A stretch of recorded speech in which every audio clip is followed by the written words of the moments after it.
সত্য সেলুকাস, কি বিচিত্র এই দেশ। সেকেন্দার শাহের এই সংলাপ আজ বাঙালির কাছে প্রবাদে পরিণত হয়েছে।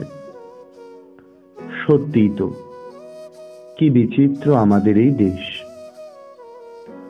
ভারতবর্ষ, ভারতবর্ষ সূর্যের এক নাম। ভারতবর্ষ আমাদের জন্মভূমি। বৈচিত্র্য এর প্রতিটি অঙ্গে অঙ্গে জড়িয়ে আছে। এখানে যেমন সূর্যের প্রখর রোদ পড়ে, তেমনি স্নিগ্ধ জ্যোৎস্না রাত্রিতে উজ্জ্বল তারারা আকাশ ঝলমল করে রাখে। বর্ষায় আমরা দেখি ঘন কালো মেঘ, আর যদি ভূপ্রকৃতির দিকে তাকাই, উত্তরে আছে বরফে আবৃত, বরফের রূপলি মুকুট পরে হিমালয় পর্বতমালা। দক্ষিণে সমুদ্র যেন আমার মাতৃভূমির পা সবসময় ধুয়ে দিচ্ছে। কত নদ নদী, কোথাও বালুকা রাশির মরুভূমি, আর কোথাও সবুজ সমভূমি প্রান্তর। আমরা যেন দ্বিজেন্দ্রলাল রায়ের কণ্ঠে গলা মিলিয়েই গাইতে পারি, ধন ধান্য পুষ্প ভরা আমাদের এই বসুন্ধরা। তোমরাও এই গানের সঙ্গে পরিচিত। আমরা কিন্তু এখন যে অংশটি পড়তে যাচ্ছি, তোমরা সকলেই বুঝতে পেরেছ। সেই কবি বিখ্যাত কবি দ্বিজেন্দ্রলাল রায়ের কবিতা নয়, নাটক। নাট্যকার হিসেবেই তিনি বাংলা সাহিত্যে সমধিক পরিচিত। তার বিখ্যাত কিছু নাটক আজও বাঙালির মনে দাগ রেখে গেছে। শাহজাহান, নূরজাহান, চন্দ্রগুপ্ত। হ্যাঁ, ঠিক ধরেছ। আমরা আজকে দ্বিজেন্দ্রলাল রায়ের চন্দ্রগুপ্ত নাট্যাংশটির যে অংশ, মানে নাটকের যে অংশটি তোমাদের পাঠ্য, সেটারই একটুখানি অংশ বললাম। আর প্রথম যে লাইনটা বলেছিলাম সেটা সেকেন্দার শাহের বলা। গ্রিক সম্রাট আলেকজান্ডার, নাট্যকার এখানে তাকে বলেছেন সেকেন্দার, তার সেনাপতি সেলুকাস। আমরা জানি মাসিডনের অধিপতি আলেকজান্ডার ভারতবর্ষ আক্রমণ করেছিলেন। ভারতবর্ষের রূপ সৌন্দর্য দেখে তিনি মোহিত হয়ে গিয়ে বলেছিলেন যে কি সুন্দর এই দেশ। শুধু তাই নয়, তিনি ভারতবর্ষের বৈচিত্র্য দেখেই ক্ষান্ত হননি, তিনি ভারতবর্ষের মানুষদের দেখে আরো বেশি চকিত হয়েছিলেন, চমকিত হয়েছিলেন যে এরা কারা। যে সময়ে ভারতবর্ষে সেকেন্দার অর্থাৎ আলেকজান্ডার আক্রমণ করেন, সেই সময়টা ভারতবর্ষে আর্যরা রাজত্ব করছে। মূলত উত্তর দিকে, ভারতবর্ষের উত্তর দিকে আর্যরা তাদের সাম্রাজ্য স্থাপন করেছে। সেই আর্য কুলরবি বলা হয়েছে আর্য রাজা পুরু। রাজা পুরু রুখে দাঁড়ালো আলেকজান্ডারের বিরুদ্ধে। সেকেন্দার সহ অবাক, বলছে অর্ধেক এশিয়া তিনি ধুলোর মতো উড়িয়ে দিয়ে এসছেন। সমস্ত রাজারা তার পায়ের তলায় এসে মাথা নত করেছে, আর এই ভারতবর্ষের রাজা পুরু সে তার বিরুদ্ধে রুখে দাঁড়িয়েছেন। শুধু তাই নয়, হেরে গিয়ে ক্ষান্ত হননি। যখন বন্দি পুরুকে সেকেন্দার শাহ আলেকজান্ডারের কাছে নিয়ে আসা হয়, সামনে নিয়ে আসা হয়, তিনি বললেন রাজা পুরুকে, তুমি কিরূপ আচরণ প্রত্যাশা করো?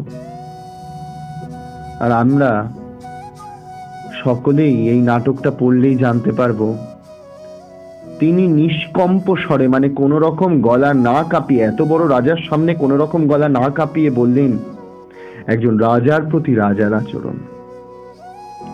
দেখো, আমরা বুঝতে পারছি আমরা কারা। আমরা ভারতবাসী, আমরা কোনো মতেই মাথা নিচু করি না। শুধু ভারতবর্ষের রাজা পুরুর বীরত্ব দেখিয়েই দ্বিজেন্দ্রলাল রায় তার চন্দ্রগুপ্ত নাটকের এই অংশটাই সমাপ্ত করেননি। এই অংশের মূল চরিত্র, মানে নাটকের যে মূল চরিত্র চন্দ্রগুপ্তকেও তোমরা এই পাঠ্যে পেয়েছ। সেই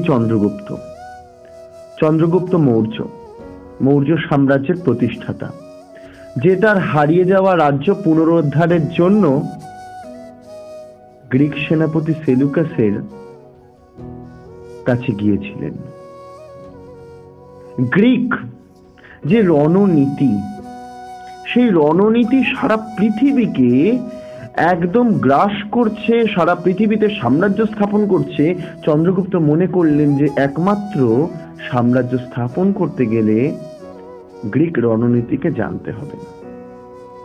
যাই হোক, এরপর কি ঘটেছে আমি বলবো না, নাটকে তোমরা পড়বে।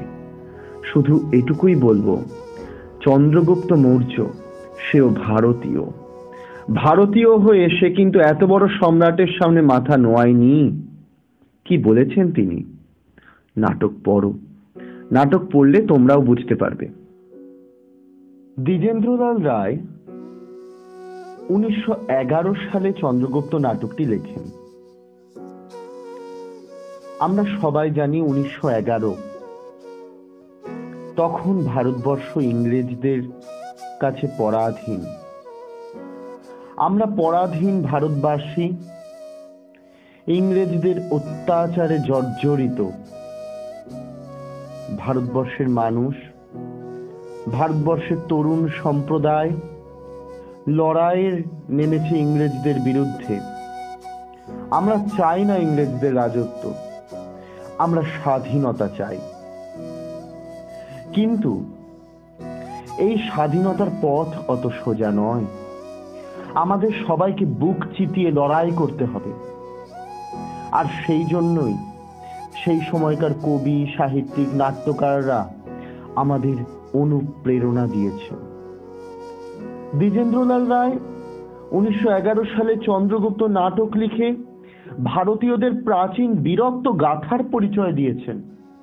এই যে চন্দ্রগুপ্ত, সে ভারতীয়, সে আলেকজান্ডারের সামনে মাথা নত করেনি।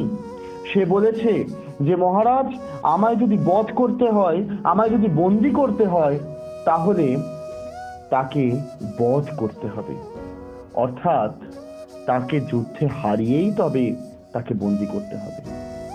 রাজা পুরু, সে অত বড় রাজার সামনে, অত বড় সম্রাটের সামনে দাঁড়িয়ে বলছে একটু গলা না কাঁপিয়ে রাজার প্রতি রাজার আচরণ।